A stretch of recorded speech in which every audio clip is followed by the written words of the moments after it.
यही तारीखी मैदान में 2015 में मजलिस इत्तेहादुल मुस्लिमीन का सबसे पहला जलसा सीमांचल की सरजमीन पर इसी ग्राउंड पर मुनक़्क़द किया गया था।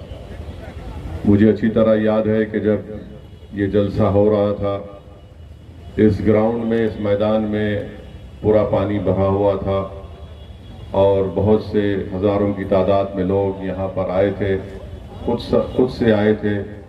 और इस मैदान में पानी की मौजूदगी के बावजूद भी वो बड़े इत्मीनान और आराम से ठहर कर MIM पार्टी के जलसे को उन्होंने कामयाब किया।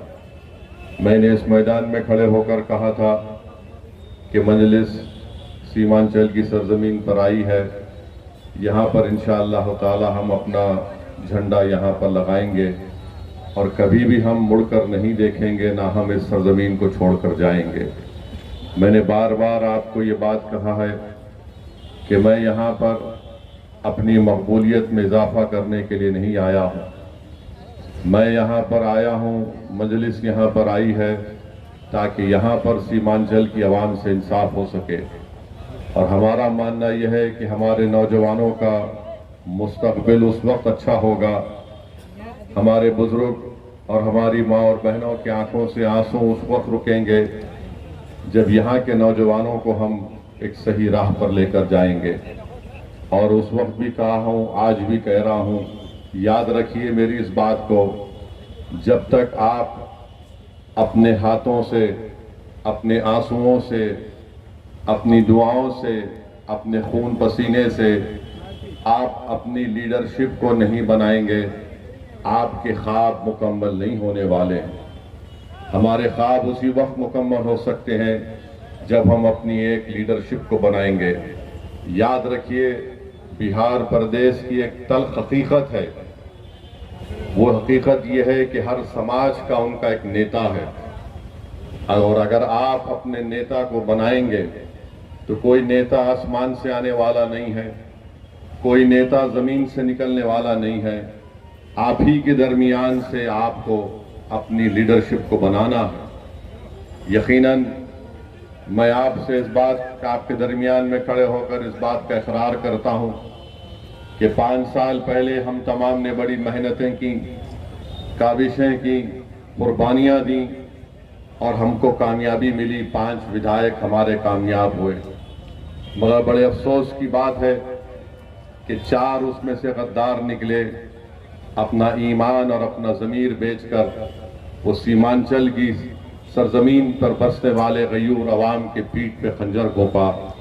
मगर वो लोग ये भूल गए कि हम अभी भी अपना बीज बो रहे हैं सरजमीन पर, और इंशाअल्लाह ताला वो बीज, उससे एक नई फसल तैयार होगी जो मुझे यकीन है कि इंशाअल्लाह ताला ना सिर्फ इस आने वाले विधानसभा के चुनाव में हम दोबारा अपने विधायक को कामयाब करेंगे, बल्कि इंशाअल्लाह ताला सुबह क़यामत तक यहाँ पर मजलिस इत्तेहादुल मुस्लिमीन ने जो लीडरशिप और नेता बनाने का काम शुरू किया है, वो हमको कामयाबी हर मरहले पर मिलेगी। तो मेरी आपसे गुजारिश है कि आप इस इंसाफ यात्रा का हिस्सा आप जो बने हैं, 4 दिन का हमारा प्रोग्राम है। सीमांचल के मुख्तलिफ ज़िले में हम जा रहे हैं, मुख्तलिफ विधानसभा में जाकर हम अपनी बात को रख रहे हैं, ताकि आने वाले विधानसभा के चुनाव में हम पहले से ज़्यादा ताकत से इस चुनाव में मुकाबला करेंगे। तो मेरे अजीज़ दोस्तों, बुजुर्गों, मैं एक बात आपको बताना ज़रूरी समझता हूँ कि जब कभी भी ओवैसी सीमांचल को आता है तो एक हमारे जो मुखालिफ हैं, जो नहीं चाहते कि सीमांचल से इंसाफ हो, जो नहीं चाहते कि सीमांचल का नौजवान नेता बनकर उनकी आंख में आंख डालकर इंसाफ का मुतालबा कर सके, जो ये ताकतें नहीं चाहती कि हमेशा हमारी माँ और हमारे बुजुर्गों की आंखों में आंसू रहे, वो एक ही इल्ज़ाम लगाते हैं कि मजलिस आएगी तो वोट कटेंगे। मैं आपसे पूछना चाह रहा हूं, और आप इस सच्चाई को जानते भी हैं कि बीजेपी कई मर्तबा कामयाब हो गई। इसकी कामयाबी के पीछे किसका रोल रहा है? कौन बीजेपी को रोक नहीं पा रहा? पार्लियामेंट के चुनाव हुए, मजलिस ने कितने पार्लियामेंट की सीट पर इलेक्शन लड़ा, आखिर कैसे तीसरी मर्तबा नरेंद्र मोदी इस देश के प्रधानमंत्री बन गए। जब मैं इस सवाल पूछता हूं तो इस सवाल का जवाब कोई नहीं दे पाता है। चलिए, अब हमने अख्तरुल ईमान साहब ने राजद के जिम्मेदारों को, जनाब लालू प्रसाद यादव को 2 खत लिखकर कहा कि आइए हम आपसे अलायंस करने के लिए तैयार हैं। आप अंदाजा लगाइए कि कितना सख्त और तकलीफ दे बात और फैसला हमने लिया था कि जिस पार्टी ने हमारे 4 विधायकों उन बेईमानों को खरीद लिया, उसके बावजूद भी हमने कहा कि आइए भाजपा को रोकते हैं। एक नहीं 2-2 खत अख्तरुल ईमान साहब ने लिखे। फिर एक यहां पर leader of opposition Tejashwi Yadav को भी लेटर लिखा और अख्तरुल ईमान ने लिखकर कहा कि हमको सिर्फ 6 सीट दे दीजिए, अगर आपकी हुकूमत बनती है तो हमको मंत्री का पोस्ट मत दीजिए, हम सिर्फ इतना चाहते हैं कि आप बीजेपी को रोकिए, फिरका परस्ती को खत्म करिए और सीमांचल के इंसाफ के लिए संविधान में जो आर्टिकल है उस आर्टिकल के तहत सीमांचल में एक डेवलपमेंट काउंसिल बनाइए ताकि यहाँ की सरजमीन पर बसने वालों को इंसाफ मिल सके। सिर्फ यही बात MIM पार्टी की तरफ से जनाब अख्तरुल ईमान ने लिख दी है। अब ये आपको देखना है, ये दुनिया देखेगी कि जो लोग हम पर झूठा इल्जाम लगाते थे और जो लोग हमसे सवाल कर रहे हैं कि आखिर क्या जरूरत थी आपको खत लिखने की, तो मैं उनको कहना चाह रहा हूं, जिसमें हमारे दोस्त भी हैं, हमारे दुश्मन भी हैं, हमारे मुखालिफिन भी हैं। ये खत हमने ताकत की बुनियाद पर लिखा है, कमजोरी की बुनियाद पर नहीं लिखा है। और अगर कोई लोग हमारे खत लिखने को समझ रहे हैं कि आपने 5 सीट जीते थे, आज आपने खत क्यों लिखा? मेरे भाई, ताकत की बुनियाद पर सीमांचल की आवाम पर हमको पूरा यकीन है कि वो हमारे साथ थे और इंशाअल्लाह ताला हमारे साथ रहेंगे इंशाअल्लाह ताला। अब सीमांचल की जनता देखेगी, बिहार की जनता देखेगी और ये टीवी के चैनल में बैठकर ये बड़े बड़े अक्लमंद लोग जो बात करते MIM खड़ी हो गई तो वोट कटता है। हमारी वजह से वोट नहीं कटता है, तुम्हारा वोटर मोदी के गोद में जाकर बैठ चुका है, इसलिए मोदी कामयाब हो रहा है। हमारा रिकॉर्ड सामने है। मैं बता रहा हूं आपको, 2004 में अल्लाह सुब्हानहू व तआला ने अपने फजल और करम से मुझे पहली मर्तबा भारत की संसद में भेजा। आज 2025 है, 24 साल 20-21 साल हो गए। कोई एक बता दो पार्लियामेंट में मैंने खड़े होकर किसी बीजेपी जब सरकार में थी, सरकार में आज भी है 2014 से 2025 तक, मैंने कहां पर बीजेपी का साथ दिया? सिटीजनशिप अमेंडमेंट बिल आया, मैंने उस बिल को फाड़ दिया। ट्रिपल तलाक का 3-3 मर्तबा बिल लाया गया, हमने मुखालिफत में वोट दिया। UAPA का कानून अमित शाह लेकर आए, किस पार्टी ने उसकी तायीद की? पूछो इन लोगों से जो हम पर इल्जाम लगाते। क्या कांग्रेस पार्टी ने UAPA के कानून की तरमीम की तायीद नहीं की थी? आज उसी कानून के तहत दिल्ली के तिहाड़ जेल में 6-6 साल से हमारे नौजवान बेटे और बेटियां सड़ रही हैं। तो मेरे अजीज दोस्तों और बुजुर्गों, हमने अपनी ताकत की बुनियाद पर यह खत लिखा है। कमजोरी इसमें कभी थी ना कभी रहेगी इंशाअल्लाह ताला। दूसरी बात वो कहेंगे ये हैदराबाद से आया है।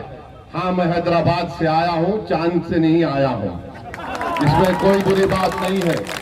और अगर जो कह रहे हैदराबाद से आया, तो फिर वो जो हरियाणा से आकर बिहार में राज्यसभा का MP बन जाता है, उस पर तुमको पेट में दर्द नहीं होता? क्या वो बिहार का वासी है? मैं हैदराबाद से जरूर आया हूं और इंशाअल्लाह ताला अल्लाह जब तक जिंदा रखेगा आता रहूंगा। दुनिया की कोई ताकत मुझे सीमांचल और बिहार आने से रोक नहीं सकती इंशाअल्लाह ताला। सिर्फ मौत ही मुझे रोक सकती है, मगर अगर मेरे आने से तुम्हारी नींद हराम हो गई है, तुम्हारा चैन बर्बाद हो चुका है, तो मेरा आना कामयाब हो गया, क्योंकि तुम इस आवाम को धोखा दे रहे थे। आज आवाम में एक बेदारी पैदा हो गई। तीसरा, वो बोलते हैं लीडरशिप कहां बनेगी। मेरे भाई, जब किसान जमीन में बीज बोता है तो आसमान की तरफ देखकर दुआ करता है कि रब्बे कायनात, मैं तेरी इस बनाई हुई जमीन पर इस बीज को बो रहा हूं, तू करम फरमा दे ताकि इस बीज से फसल पैदा हो जाए। यही दुआ असदुद्दीन ओवैसी 2015 से कर रहा, जिंदगी भर करता रहेगा। हम यहां पर आपकी लीडरशिप को ठहराएंगे। बहुत अरसा गुजर चुका, 1950 से करीब 20 साल कांग्रेस की सरकार रही, उसके बाद राजद की सरकार 15 साल रही, अब नीतीश कुमार को 20 साल 21 साल हो चुके हैं। बताइए आपकी आवाज कहां पर है? आपकी आवाज कहीं पर नहीं है, आपकी आवाज को उठने नहीं दिया जाता। इसीलिए आज अगर ओवैसी से दुश्मनी है तो इनको दुश्मनी सिर्फ इस बात से है कि कौन है ये शख्स जो इनको बेदार कर रहा है और इनके हक को मनवाने के लिए इनको नेता बनाने की बात कर रहा है। इनको हमसे दुश्मनी सिर्फ इसीलिए है कि इनकी जबान से लफ्ज सीमांचल नहीं निकलता था। मजलिस ने जब सीमांचल बोलना शुरू किया तो ये सब तोते की तरह सीमांचल सीमांचल बोलना शुरू कर दिए। तो मेरे अजीज दोस्तों और बुजुर्गों, मेरी इज्जतदार और मां और बहनों, इन बातों को जहन नशीन कर लीजिए कि ये आएंगे फिर से। हम तो आज भी कह रहे हैं कि बात कर लो हमसे, तुम बात कर लो हमसे। हम भी नहीं चाहते कि दोबारा यहां पर बीजेपी की सरकार बने। हम भी चाहते हैं कि बीजेपी को रोका जाए। तेलंगाना में जाकर देखिए, पूछिए वहां के कांग्रेस के नेताओं से कि मजलिस ने क्या रोल अदा किया था। मेरे अजीज दोस्तों और बुजुर्गों, बीजेपी आज इस मुल्क में सबसे ज्यादा अगर किसी को निशाना बना रही है तो सेकुलरिज्म को खत्म करना चाहती है। बीजेपी संविधान को कमजोर करना चाहती है। किसी के घर पर अगर बुलडोजर चलता है तो मेरे घर पर चलता है। मेरे नाम निहाद हमदर्दों के घर पर बुलडोजर नहीं चलता। अगर किसी बच्चे को आई लव मोहम्मद का पोस्टर उठाता है तो उसका पोस्टर छीन लिया जाता है। अगर इनके नेताओं का नाम लिखकर आई लव लिख दिया जाए तो कोई उन पर कुछ नहीं कहता। किसी के मदरसे को अगर बर्बाद किया जा रहा है तो मेरे मदरसे को बर्बाद किया जा रहा है। मेरे हमनवा या मुझसे जबानी मोहब्बत करने वालों को कोई तकलीफ नहीं होती। याद रखिए, वक्फ का कानून जो बीजेपी ने बनाया, दुनिया ने देखा कि असदुद्दीन ओवैसी ने आपकी तरफ से, मजलिस की तरफ से खड़े होकर उस कानून की धज्जियां उड़ाई। उस कानून को बनाने का मकसद एक ही है कि भारत के मुसलमानों की वक्फ की जायदाद को खत्म करके रख दिया जाए। उस कानून को बनाने का मकसद एक ही है कि हमारे वक्फ बोर्ड में गैर मुस्लिम हजरात को मेंबर बनाकर हमारी जायदादों को डायरेक्ट मैनेजमेंट में लेकर उसको खत्म करके रख दिया जाए। एएसआई के नाम पर जो हमारी जायदाद वक्फ की है उसको हमसे छीन लिया गया। लिमिटेशन का कानून लगाकर जो वक्फ की जायदाद पर जो चोर हजरात काबिज है उनको मालिक बनाया जाए। इस कानून को भी हमको याद रखना है। बहरहाल मेरे अजीज दोस्तों और बुजुर्गों, हम आपसे एक ही अपील कर रहे हैं कि मजलिस आपकी जमात है। मजलिस पार्टी को आप कामयाब करिए। ये किशनगंज में वार्ड 31, वार्ड 32 और वार्ड 33 में जब कभी भी बारिश होती, यहाँ पर उन तीनों वार्डों में बारिश आ जाती है, घर में पानी आ जाता है। यहाँ पर 1-2 किलोमीटर की रोड का काम भी होना बाकी है। इंशाअल्लाह ताला वो काम भी रुकेगा। और जो लोग हमको गाली देते हैं, अरे किशनगंज शहर में ये जो टुक टुक ऑटो चलता है उस पर ट्रैफिक पुलिस जुल्म कर रही है, उसको तो रुका दो कम से कम। हमको गाली देने से बेहतर है कि तुम गरीबों की तो बात करो। मगर आज आप जान लीजिए कि अवामी मसलों पर बात नहीं होगी, इंसाफ की बात नहीं होगी। ये सिर्फ यही आकर कहेंगे इंसाफ बाद में होगा। तुम जुल्म को सहते रहो, पहले हमको नेता बना दो, पहले हमको मुख्यमंत्री बना दो, ताकि हमारी खानदान में जितने लोग हैं, जितनी नस्लें हैं, वो कोई ना कोई मिनिस्टर बन जाए। मैं आपसे अपील कर रहा हूं, ये इलेक्शन आपका है, ये इलेक्शन ओवैसी का नहीं है। ये आपको इंसाफ की लड़ाई लड़ना है। हम आपके दरमियान में थे और रहेंगे। और जो लोग कह रहे थे कि मजलिस का एक ही विधायक बच गया बिहार में, अरे बिहार की अवामी असेंबली का रिकॉर्ड उठाकर देख लो। अख्तरुल ईमान को ये 4 बेईमान छोड़कर भाग गए। मगर याद रखो, ये एक शेर की तरह बिहार के असेंबली में आपकी आवाज बनकर इन तमाम लोगों से आपके इंसाफ की लड़ाई लड़ रहा था। ये अख्तरुल ईमान बहैसियत रुकने असेंबली, बहैसियत बिहार प्रदेश के अध्यक्ष के अख्तरुल ईमान ने हर समाज के ताल्लुक से सवालात किए। मेरी आपसे गुजारिश है कि आप MIM पार्टी को मजबूत करिए और इस इंसाफ यात्रा को आप दुआ करिए कि अल्लाह इसको कामयाब और कामरान करे। वाखिर दावाना अल्हम्दुलिल्लाहि रब्बिल आलमीन।